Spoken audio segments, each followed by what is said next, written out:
What's up, garden friends? Jeff, your tropical plant party. How's everybody doing? I hope you're good. I'm great. Today I want to do a quick little spotlight on one of my favorite little native plants. That plant is the Indian pink, specific name Spigelia marilandica.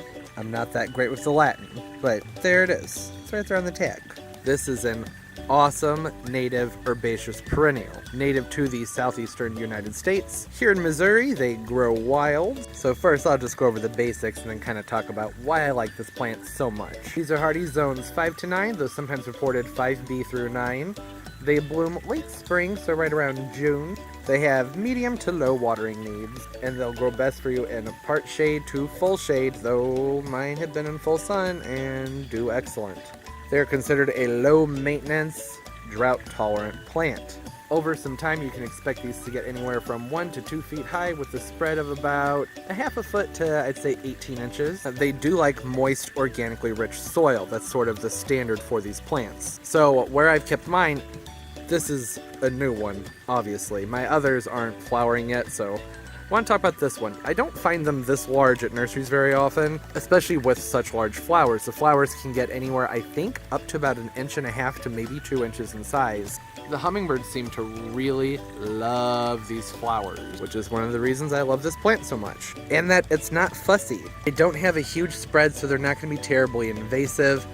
They're native, which is great for our native animals. They're attractive to pollinators, bees, hummingbirds, butterflies. To me, the flowers have a nice tropical aesthetic.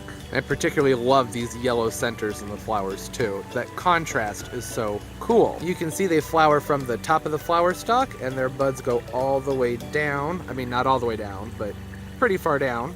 So it'll actually stay in bloom for a decent amount of time. For me, this has been a very easy to grow, drought-tolerant plant. I have it near my yarrow, which don't get much irrigation at all. I do amend my soil with some organic compost just to help richen it up a little bit. And so from what I've been seeing on other websites, they do actually seem to be okay in part shade to even full sun.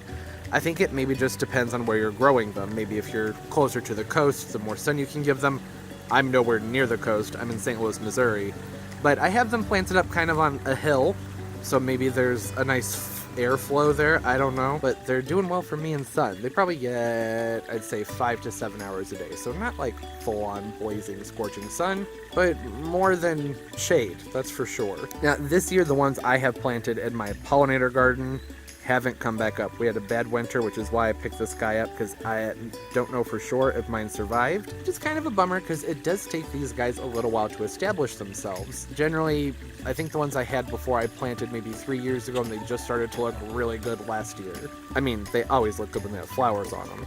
But they didn't really start to spread and make much of a clump. They kind of sat still for a couple of years. But you know, even when it's just these 3 pieces here, it's still stunning. Easy to grow, low maintenance, hardy down to zone 5, up to zone 9, and then being native is just an added bonus. It's nice having plants around in your area that are familiar to your wildlife. Now, obviously, that's not a huge concern of mine with a lot of the plants I grow, but in my pollinator garden, it's something I try to seek out. I do mix my natives and non-natives in my pollinator garden, but it's still nice, like I said, having something that the wildlife is familiar with. And they're easy.